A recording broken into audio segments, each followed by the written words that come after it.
The hands of Master Thomas found the curve of Sarah's waist in the shadows of the cotton house, where the air carried the thick smell of raw fiber and the damp soil of the Georgia Piedmont.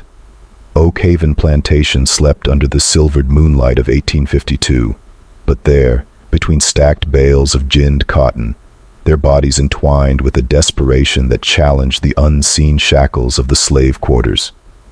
Sarah, 21 years old, her dark skin gleaming with sweat and her eyes like dark honey, arched against him, feeling the rough warmth of the master's calloused hands travel her bare back beneath the coarse fabric of her frock. Their lips met in a hungry kiss, not their first, but the most frantic, as if each touch could erase the whip marks that Mistress Eleanor had ordered weeks before. The subtle fragrance of honeysuckle she secretly cultivated at the edge of the tobacco fields mingled with the salty scent of their bodies, and Thomas, at 60, with a graying beard and a frame still sturdy from years of commanding the fields, felt his chest tighten with a mix of desire and dread.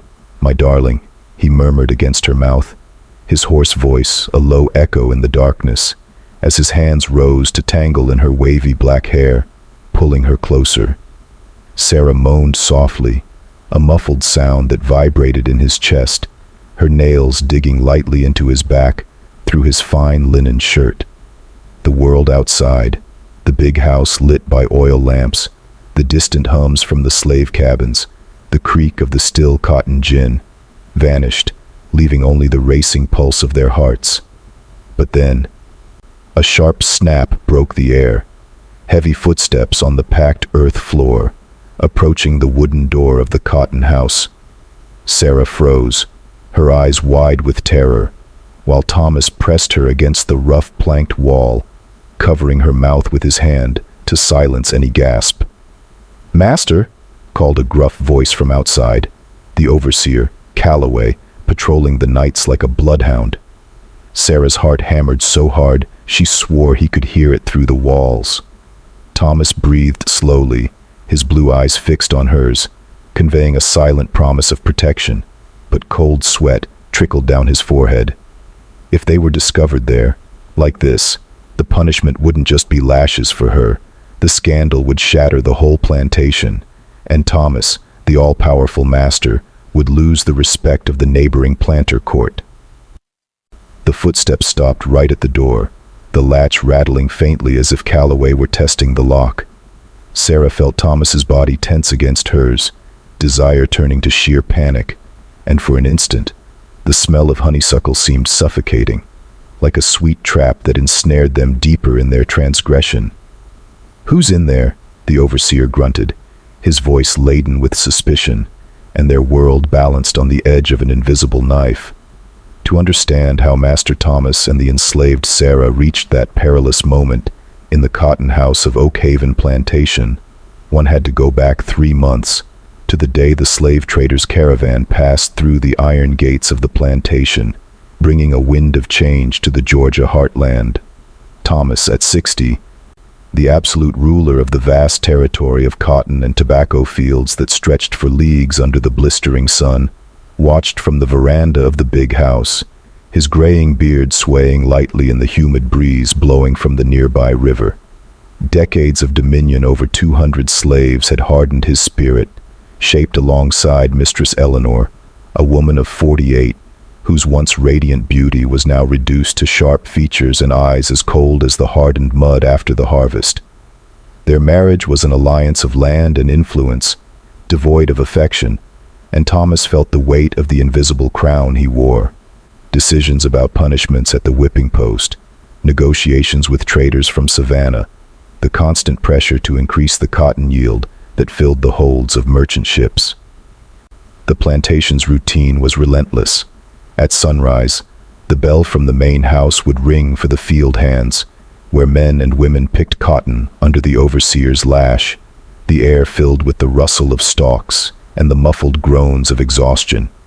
The quarters, a cluster of clapboard cabins with shingled roofs, echoed with the cries of children separated from parents, sold to other plantations, and the smell of boiling greens mixed with sweat and manure permeated everything.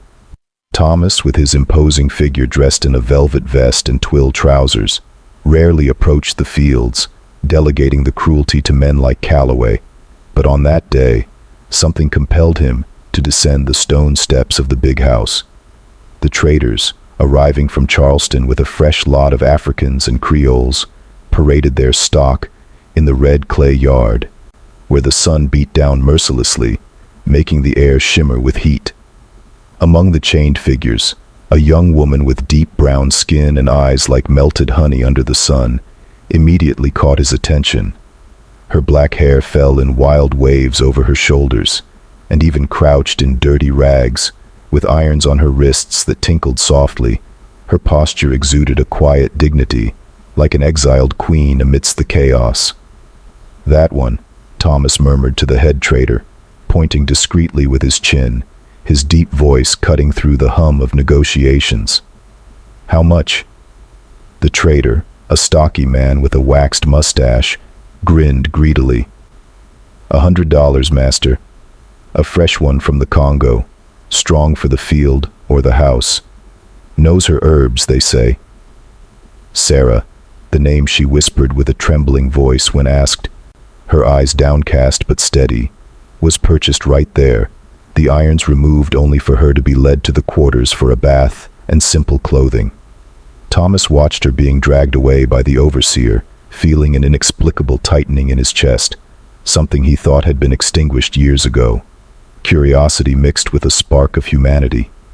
Mistress Eleanor, from the window of her chambers in the big house, noticed her husband's lingering gaze and narrowed her eyebrows, which were painted with kohl imported from Europe. "New stock for the quarters?" she asked the house servant, who was serving herbal tea in the sitting room, but her voice carried a note of suspicion, as sharp as the shears used to prune the imported rose bushes in her garden. Eleanor, in her yellow muslin dress that highlighted her pale skin, had become the relentless guardian of the plantation since her first husband died of yellow fever, and she saw every new addition as a threat to her control. Sarah was immediately assigned to the heaviest chores, as ordered by the mistress, in a tone that echoed through the big house kitchen, where steam from pots of black-eyed peas and the crackling of firewood in the hearth choked the air. "You will do the work of beasts," Eleanor said, approaching the young woman with an ivory fan tapping rhythmically against her palm, her gray eyes fixed on Sarah's like talons. "You will scrub the floors on your knees until your joints bleed. You will clean the hearths while the embers are still biting your skin, and you will carry buckets of water from the well to the attic of the big house, up and down the stone stairs until the sun sets. And woe to you if I hear a whisper of laziness. The whipping post awaits, and I myself will count the lashes." Sarah lowered her head, feeling the weight of the words like additional chains, but her eyes, as they briefly lifted, met Thomas's in the corner of the room, where he pretended to read an account book. He watched in silence, his jaw tight, feeling a flame rekindle that Eleanor had smothered with years of marital coldness. 3 weeks passed in this brutal rhythm. Sarah woke before the rooster, her bare feet treading on the cold earth of the quarters, where she shared a cabin with other women, whose snores mingled with the nightly cries of an orphaned child. Her shoulders ached from carrying the heavy buckets, the water splashing her skirt and mixing with the sweat that ran down her back, leaving salty trails that stung like open wounds. In the hearths, the hot embers licked her skin, and she bit her lip to keep from screaming, the smell of ash and singed flesh clinging to her hair. But amidst the exhaustion, Thomas saw her from afar, a discreet nod as he crossed the yard, a prolonged glance during meals at the big house table, and something awakened in him, a kindness long buried under the weight of his masterly power. It was on a suffocating afternoon, with the July sun beating down on the cotton fields like an invisible whip, that Thomas made the decision that would plant the seeds of the inevitable. He sent for Sarah to his private study in the upper wing of the big house through a scrawny page boy, a 12-year-old from the quarters, who ran messages as if he carried the plantation's fate. "The master called for me?" she asked the boy when she was pulled from the smokehouse, where she was cleaning cotton sacks with hands already calloused and red from scrubbing. Her voice trembled slightly, her brown eyes clouded with nervousness, and she smoothed her coarse cotton dress with damp palms, feeling her heart gallop like a runaway horse. She had never been alone with the master, and the stories whispered among the housemaids in the quarters, of glances that led to nights of forced pleasure or worsened punishments, made her breath quicken, the hot Georgia air seeming more oppressive.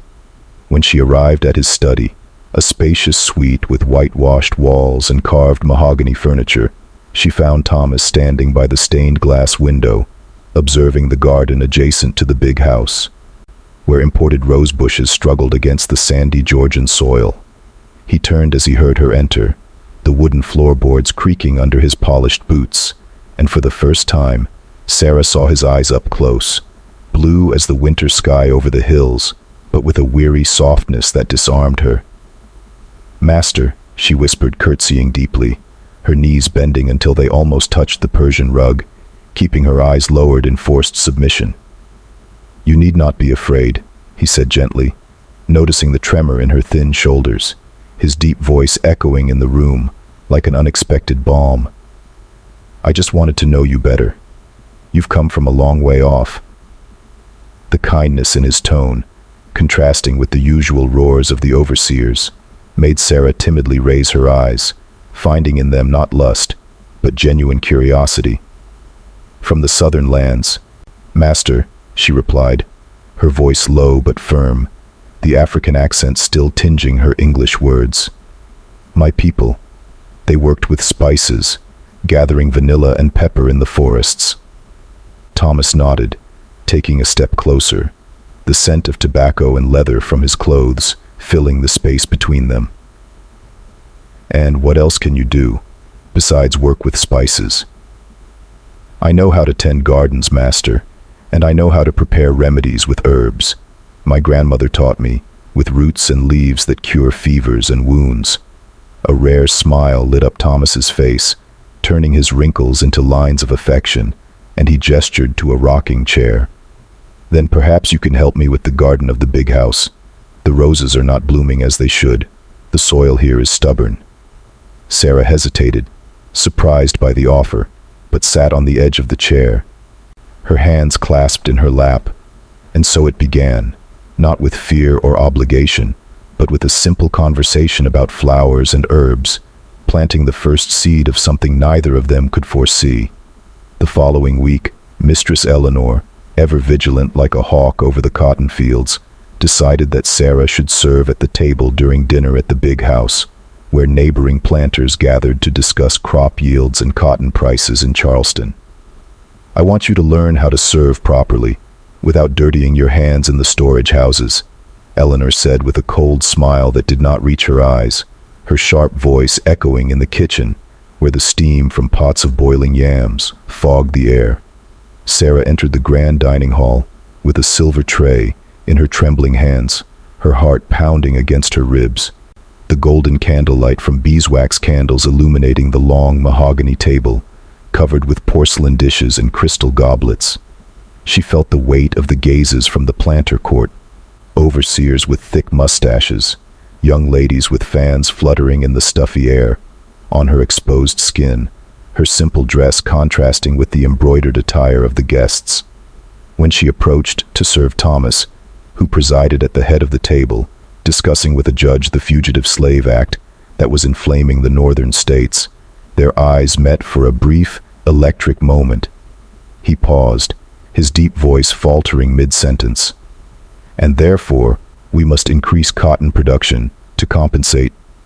The soft scent of honeysuckle that emanated from Sarah, cultivated in a hidden corner of the garden, enveloped him like a sweet mist, and he had to struggle not to breathe deeply, his senses awakening after years of lethargy. Sarah served with an innate grace, inherited from the ritual dances of her grandmother, her movements like a silent dance. She bent delicately, her arm extending the pitcher of red wine without spilling a drop, her black hair brushing lightly against her shoulder. When a drop escaped down the side of Thomas's glass, she wiped it with a linen cloth, in a gesture so gentle and precise that he felt spellbound, the world around him blurring. "Master Warren?" asked the judge, noticing the prolonged silence, his mustache twitching with impatience. "Ah, yes, forgive me." Thomas blinked, returning to reality with an effort, but his blue eyes continued to follow Sarah around the hall, mesmerized by the way she smiled discreetly at the other housemaids, bowed her head in respect to the guests, and how her hair danced like ebony waves as she moved between the tables. Eleanor, seated beside her husband with a pearl necklace tightening around her pale neck, watched everything with hawk-like eyes, her jaw clenched with suppressed rage, her fingers digging into the linen napkin. She knew that look. It was the same one Thomas had given her in the first months of their marriage, 3 decades ago, but now intensified by a spark she had never ignited. When Sarah withdrew from the hall, bowing one last time, Thomas found himself counting the minutes until he would see her again, the dinner proceeding in a blur of conversations about crops and taxes. The next day, Thomas found an excuse to inspect the garden adjacent to the big house, an oasis of rose bushes and imported herbs that struggled against the humid southern climate. "I need to check on the progress of the roses," he said to his clerk, a thin man with glasses who managed the plantation's accounts. Though everyone knew the master had never been interested in gardening, beyond ordering pruning to beautify the visits of planters from Savannah. He found Sarah kneeling among the beds of red earth, her delicate hands, though marked by recent calluses, removing weeds around the rose bushes with meticulous care. The sun filtered through the leaves of nearby magnolia trees, dancing on her brown skin. The air smelled of damp earth and withered flowers mixed with her salty sweat, and Thomas stopped a few paces away, watching in silence for a moment. "How are our patients?" he asked, approaching with deliberate steps, his soft voice contrasting with his usual commanding tone. Sarah looked up in surprise, a shy smile lighting up her tired face, revealing straight white teeth that contrasted with the simplicity of her life. "Getting better, master. Look."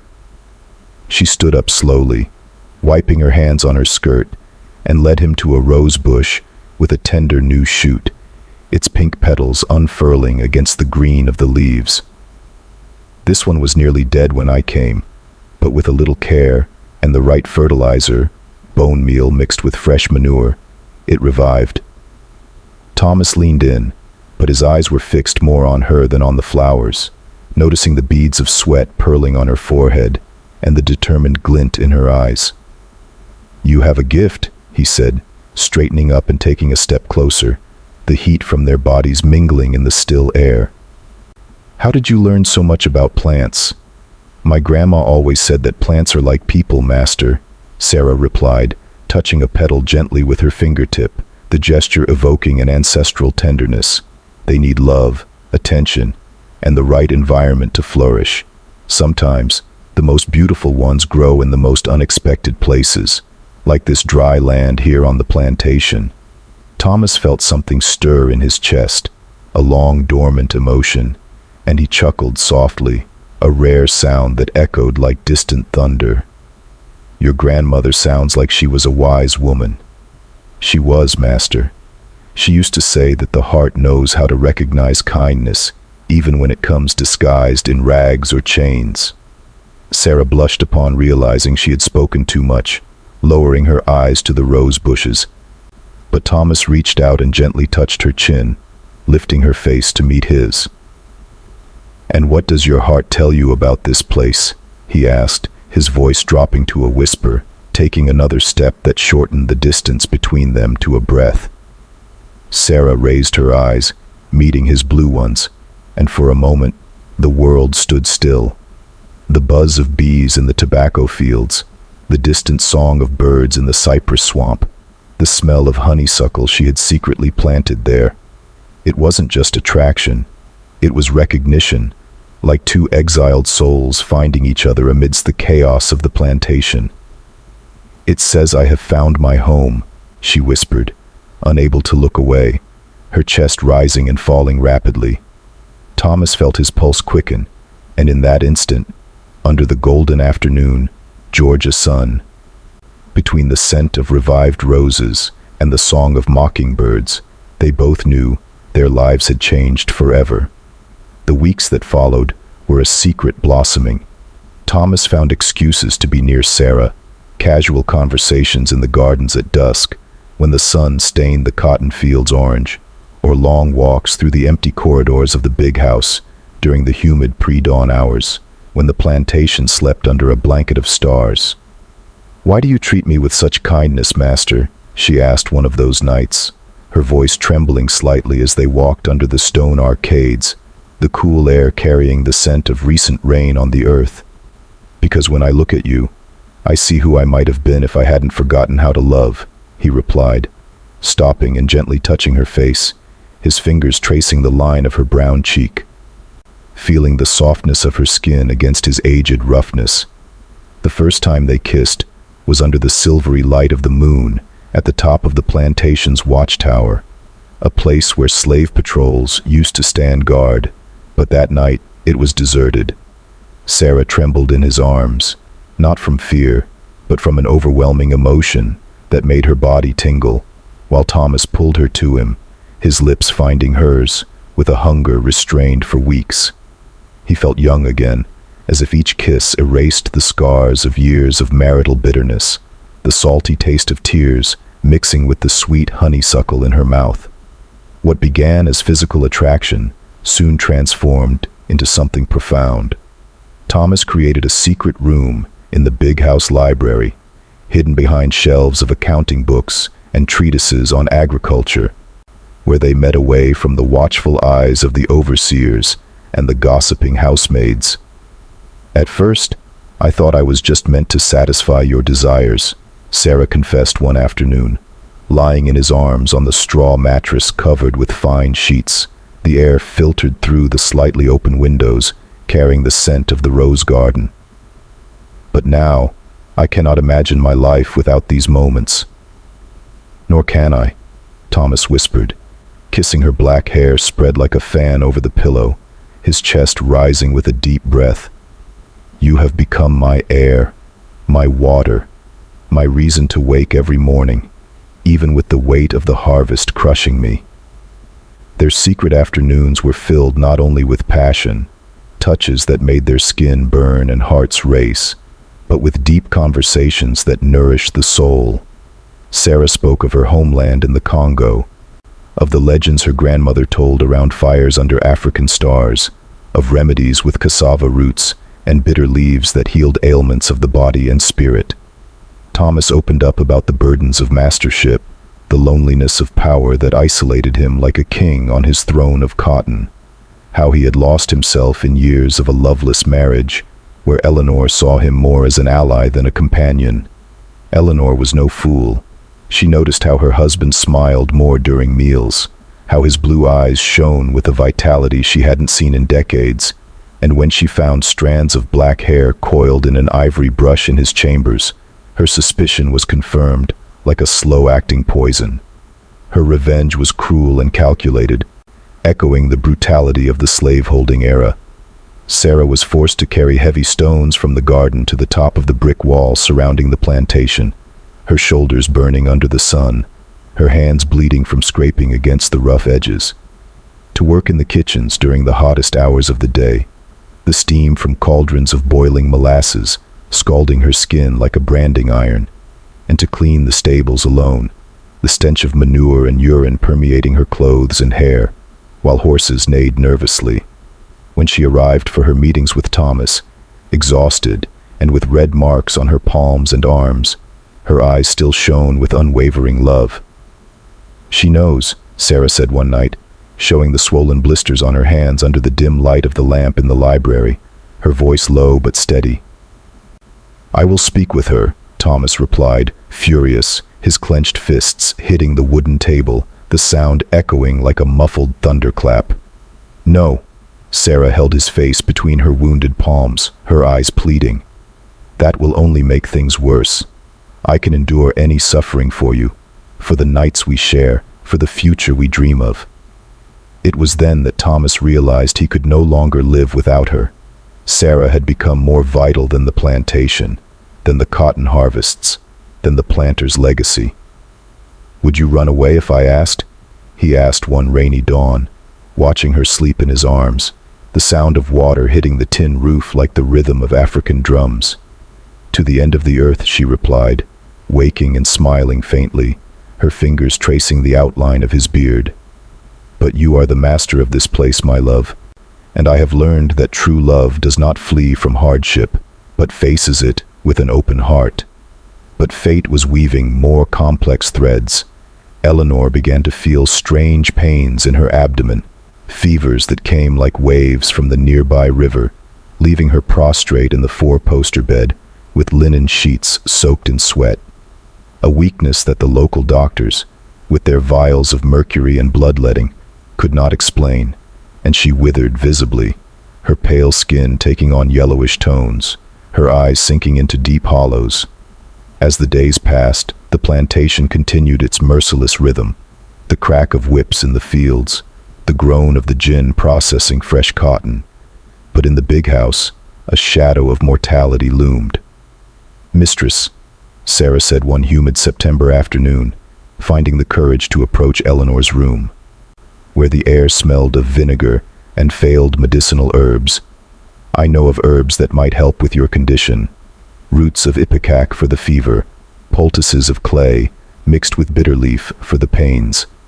Eleanor looked at her with initial contempt, reclining on feather pillows, her frail body under the silk robe, but the pain was stronger than her planter's pride. "And why would a slave from the quarters want to help me, after everything I had you do?" she spat, her voice weak but sharp as a blade. "Because suffering is the same for us all, mistress, lady or slave, the fever spares no one. And because I've learned that hate only brings more hate, like a weed that chokes the roses." Reluctantly, Eleanor allowed it, and Sarah prepared teas of wild chamomile gathered from the hills, tonics from roots her grandmother had taught her on nights of stories in the Congo, applying cool poultices to the mistress's feverish temples. For weeks, Eleanor improved considerably. The fevers became less frequent, the abdominal pain subsided, and she could sit at the dinner table, though weak, with a reluctant sparkle in her eyes. "How did you learn all this, girl?"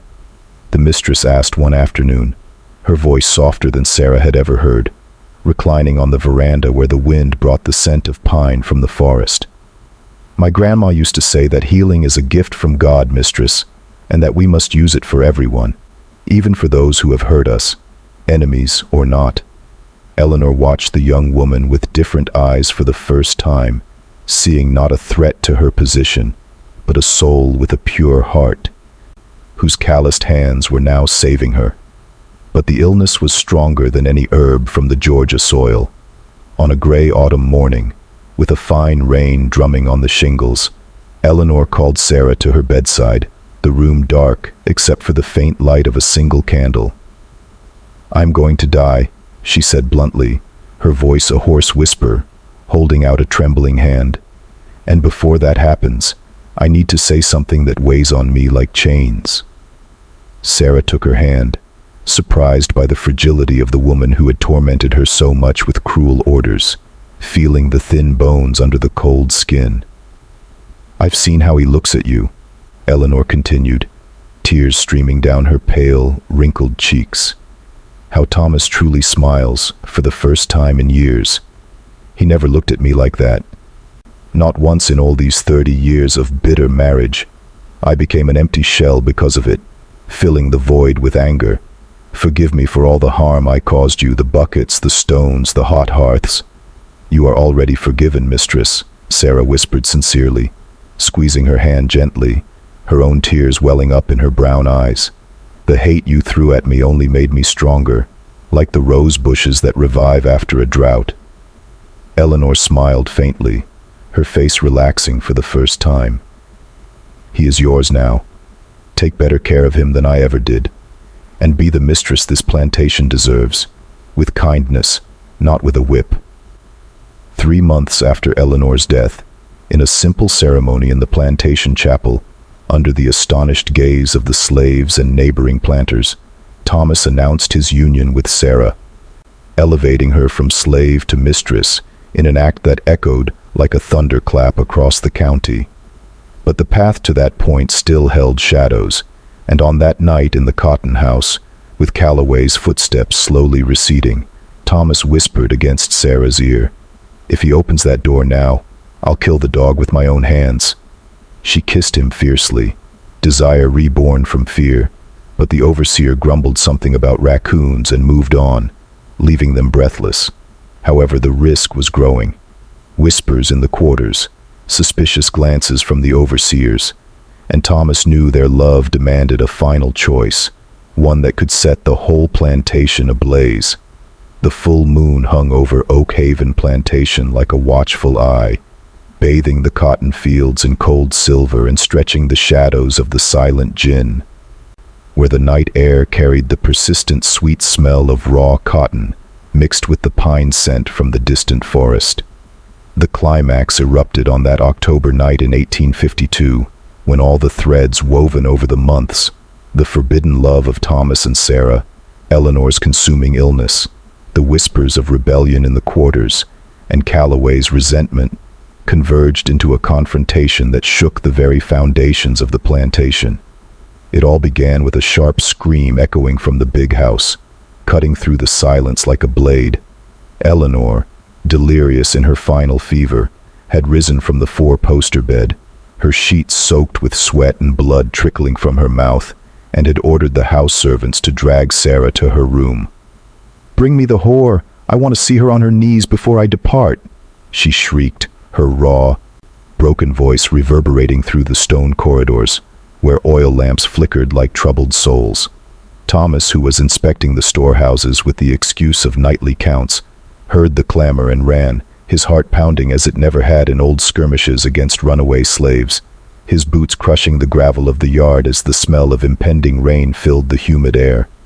Sarah was dragged from the quarters by two junior overseers, her wrists bound with sisal rope that cut into her brown skin, leaving red trails that burned like fire, and thrown at the foot of Eleanor's bed, where the room reeked of stale vinegar, withered herbs, and the acidic sweat of agony. "Look at me, girl," Eleanor spat, her eyes sunk in purple hollows and fixed on Sarah, her thin body trembling under the torn silk robe. "You stole what was mine. The man, the plantation, the life I built with my own two hands. But I will not die without seeing you broken."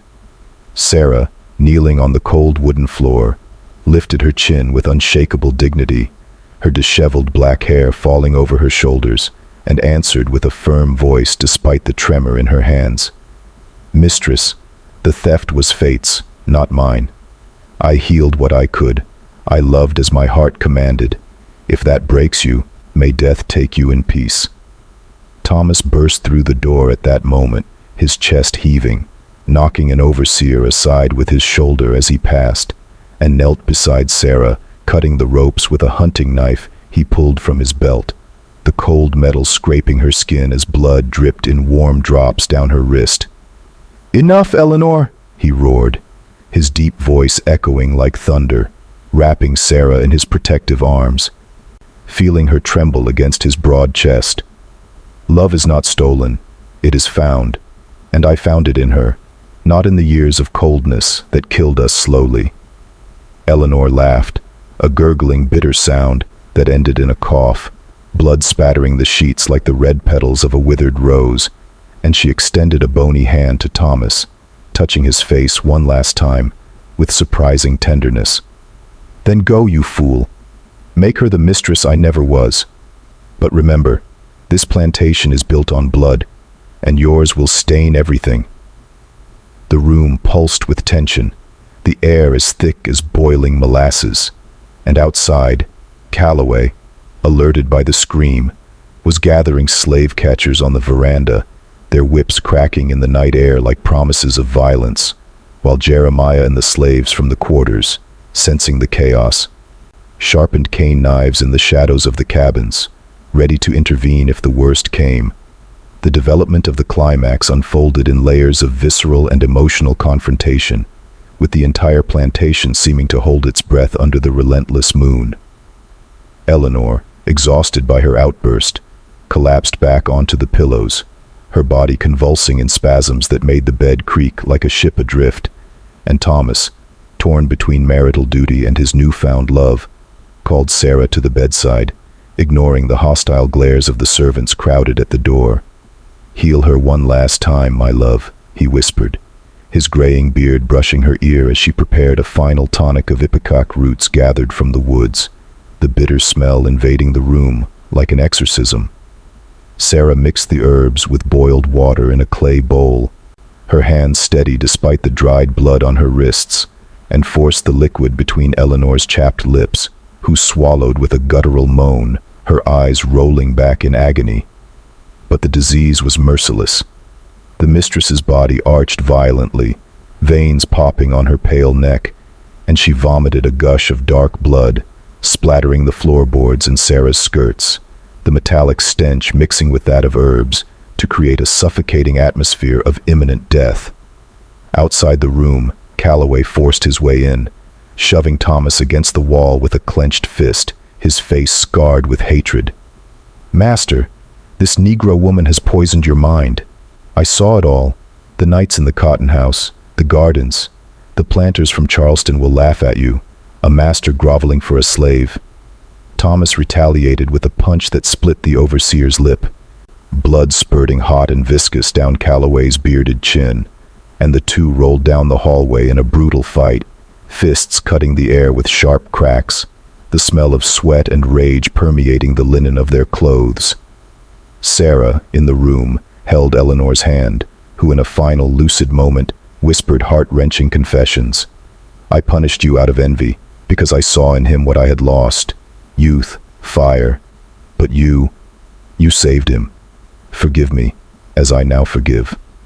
Tears streamed down the mistress's wrinkled face, mingling with the feverish sweat, and Sarah, her heart broken by the woman's belated humanity, wiped her face with a damp cloth, feeling her own warm tears trace paths on her cheeks. In the hallway, the fight escalated. Calloway drew his whip, the leather hissing through the air before it tore Thomas's shirt, opening a red line across the master's back that burned like a branding iron, blood soaking the fabric and dripping onto the wooden floor. "Traitors! All of you!" the overseer shouted. But Jeremiah and 3 other slaves emerged from the shadows of the quarters, drawn by the tumult, and intervened with raised cane knives, the metal glinting in the lamplight, not to kill, but to restrain, the clang of blades against the whip echoing like a call to a contained rebellion. Thomas rose, panting, blood streaming down his back in warm rivulets, and commanded in an authoritative voice despite the pain. "Stop. Calloway, you are dismissed. Go to the devil or to the mines, but get off this plantation." The overseer retreated, spitting blood on the floor, his eyes flaming with defeat, and fled into the night, mounting a horse that neighed loudly, galloping towards Savannah under the rain that was beginning to fall in thick, cold drops. Inside the room, Eleanor breathed her last, her chest rising one more time before becoming still, her gray eyes glazed and fixed on the carved ceiling, and Thomas fell to his knees beside the bed, weeping for the woman who had been his prison and now his liberation, while Sarah embraced him from behind, the warmth of her body against his wounds, a balm amidst the chaos. The rain hammered on the roof like funeral drums, washing the blood from the yard, and the plantation, for the first time, seemed alive with possibility instead of oppression. The immediate consequences of the climax spread through Oak Haven Plantation like ripples after a storm, altering the fabric of the place with a speed that left everyone stunned. With Eleanor's death announced at dawn, under a gray sky where the fine rain persisted, washing the puddles of blood in the yard and mixing with the smell of revitalized earth, Thomas gathered the slaves in the central square, next to the now silent whipping post. His figure was imposing, despite the makeshift bandages on his back, lacerated by Calloway, the white linen stained with dried red contrasting with his torn shirt. "Mistress Eleanor has gone to heaven," he proclaimed, his deep voice cutting through the murmur of the crowd. 200 faces marked by exhaustion and cautious hope, children clinging to their mothers' skirts, men with cane knives still dirty with mud. But with her goes the hatred that divided us. Sarah, who healed with the hands of an angel and the heart of a queen, is now the mistress of this plantation by my side. A stunned silence fell, broken by whispers that turned into hesitant applause from the quarters. Jeremiah nodding with wise eyes, recognizing the historic turning point. Sarah standing beside Thomas in a simple, clean cotton dress, but with her wrists still red from the ropes, lifted her chin, feeling the weight of the invisible crown. No longer a slave, but a lady, responsible for lives she once shared in misery. The neighboring planters, alerted by messengers on horseback, arrived at dusk in creaking carriages, Judge Beauregard at the forefront, with his mustache trembling in indignation. "Thomas, this is madness. A former slave as mistress. The courts in Savannah will laugh, and the lands will be contested." But Thomas, strengthened by grief and love, retorted firmly in the sitting room, where the air still smelled of recent death. "My will is written, and Eleanor's blood seals it. Sarah manages the gardens and the healing. I, the crops. Anyone who contests it will contend with the runaway camps that I myself will protect." The rivals backed down, sensing the change. Fewer lashes meant more productive slaves, and the news of Calloway's flight spread fear of instability. In the quarters, the consequences were palpable. Jeremiah and the rebels handed over their hidden knives, exchanged for promises of gradual manumission for the elderly, and Sarah, in her first order as mistress, abolished the whipping post, ordering it to be melted down in the forge for planting tools, the iron hissing in the water like a liberated scream. The plantation pulsed with a new energy. The fieldwork continued, but with breaks for water and invigorating herbs, the crack of whips replaced by verbal orders, and at night, larger bonfires in the quarters echoed with African songs, without fear of punishment, the crackling of firewood mixing with laughter that hadn't been heard in years. The subplots resolved into threads tied with cautious hope, closing cycles of pain and opening paths to the future. Jeremiah's resistance, which once plotted escapes into the humid swamp, where the smell of rotting leaves and freedom mingled, transformed into an alliance.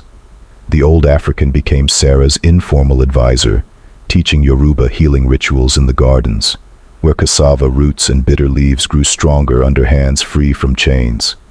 "You brought the maroon camp into the big house, mistress," he said one afternoon, as they gathered honeysuckle under the filtered sun, the sweet perfume filling the air like a blessing. Young men like John, the boy with sharpened knives, now helped at the gin without whippings, their muscles growing not in fear, but in pride. And the children of the quarters, once orphaned by longing, received a basic education from Sarah, learning to read herbs and stars instead of just orders. The planter intrigue of Beauregard dissolved into a forced truce. The judge, seeing productivity rise with motivated slaves, proposed a trade of cotton instead of a dispute, sealed with a banquet on the veranda where glasses of whiskey clinked under the stars, and Thomas, with the scars on his back still burning as a reminder, toasted to a new era for the South. Calloway, the resentful traitor, was captured weeks later by rival slave catchers in Savannah, his venomous tongue silenced in a damp dungeon where the stench of mold and despair consumed him, a subtle victory that Thomas attributed to the justice of the shadows. Sarah, at the center, saw her subplots of healing flourish. The rose bushes in the garden, once rebellious in the sandy soil, bloomed in bouquets that adorned the chapel, symbolizing redemption, and she prepared tonics for the neighbors, trading herbs for alliances that protected the plantation from distant abolitionist laws. The grief for Eleanor, initially an open wound, scarred over with respect. Thomas erected a simple headstone in the chapel, engraved with "Woman of Iron, Heart of Fire," and Sarah planted jasmine around it, a tribute to the woman who, in the end, had forgiven. The emotional resolution completed the transformation of Thomas and Sarah, weaving their souls into a tapestry of peace, one amidst the scars. Thomas, who had carried the weight of mastership like a crown of thorns for decades, now felt a lightness in his chest, as if Sarah's love had dissolved the invisible bonds of marital coldness. At night, lying in the four-poster bed he once shared with Eleanor, he traced the curves of her body with gentle fingers, whispering promises of a future without secrets, the warmth of her brown skin against his aged one a reminder of reborn vitality. "You saved me from myself," he would murmur, kissing the marks on her wrists, feeling her pulse quicken with an intimacy that went beyond the physical. It was trust, partnership, the kind of love that healed old wounds like the lash marks on his own back. Sarah, for her part, processed the trauma of slavery, not as an end, but as a bridge to empowerment. The nightmares of the Middle Passage diminished, replaced by dreams of her grandmother in the Congo, where she saw the old woman's face smiling beside Thomas, and she wept not from pain, but from gratitude, holding her husband under the moonlight that streamed through the window, the sound of distant rain like a lullaby. Her elevation to mistress brought a responsibility that strengthened her. She mediated disputes in the quarters with ancestral wisdom, distributed manumission papers to mothers with young children, feeling her heart swell with the pride of one who transformed suffering into a legacy. Together, they faced nights of doubt. Thomas would wake up sweating with visions of Calloway returning, but Sarah would calm him with soothing teas and gentle touches, reaffirming, "The love we have planted is stronger than any whip." The journey had changed them, Thomas from a tyrannical master to a compassionate reformer, Sarah from a silenced victim to the voice of the plantation, and in quiet moments in the garden, among the blooming roses, they would look at each other with a deep connection, knowing that Eleanor's forgiveness and Jeremiah's loyalty had paved the way for an emotional peace that transcended the chaos of the past. The hopeful ending unfolded like a sunrise over the cotton fields, where the rising sun tinted the leaves gold and the fresh air carried promises of abundant harvests without the weight of cruelty. Months after the climax, Oak Haven Plantation flourished, transformed. Sarah, now a full mistress in a simple but elegant muslin dress, walked through the fields beside Thomas, supervising the work where slaves labored with dignity, with breaks for meals of yams and fruits gathered from the hills, the rustle of cotton plants punctuated by songs in English and Yoruba that echoed freely. Manumissions multiplied. Jeremiah I received marginal lands for a peaceful settlement in the nearby woods, where he planted cassava and told legends to free grandchildren, his wise eyes shining with gratitude as he embraced Sarah in a farewell that smelled of fertile earth and freedom. Rivals like Beauregard signed trade agreements, recognizing the strength of the new regime, and Thomas, his graying beard now flecked with the white threads of peace, expanded the gardens for community healing, exporting bitter leaf tonics to Savannah that earned more than the cotton alone. In the chapel, during a simple service under the bell that once called for punishments, Thomas and Sarah renewed their vows before the slaves and planters, their hands clasped firmly, the scent of honeysuckle enveloping them like a sacred aura, and she whispered, "We planted love in a soil of pain, and it has bloomed." The future stretched out visibly, imagined children running through the fields free of chains, a legacy of kindness that challenged the distant laws of abolition, and at night, embraced on the veranda under the Georgian stars, they felt the victory against the invisible oppressor of slavery, not a bloody revolution, but a rebellion of the heart that liberated souls. The plantation, once a prison, became a home, and their love, as eternal as the roses Sarah cultivated, promised seeds for generations to come. The story of Thomas and Sarah ends here, but it echoes in the veins of America, where the legacy of slavery, from 1619 to 1865, left deep marks like whiplashes on the nation's back. Families separated at auction blocks in Charleston, maroon communities like the Great Dismal Swamp, resisting in the wilderness, and women like Sarah, whose hands healed not just bodies, but injustices. Thousands of anonymous people lived similar dramas across the Deep South, transforming pain into resistance. And today, in the inequalities that persist, we remember that love and courage can replant the arid soil of history, flowering hope where there were only chains. These real narratives, woven on plantations and farms, humanize us, showing that the victims were not shadows, but lights that illuminate the path to justice. If this journey of forbidden love and redemption has touched your heart, subscribe to the channel to dive together into more stories that reclaim the past with respect and emotion. Here, we tell what needs to be heard, and your presence strengthens this collective voice. Now I want to know, what did this story make you feel about love in times of oppression? Share in the comments. Your reflection can connect generations. Do you know similar family legends from the South or another corner of America? Tell me below. I read and respond to everything. Let's build this conversation. What lesson do you take from this plantation's transformation? Tell me, and who knows, it might become inspiration for the next story.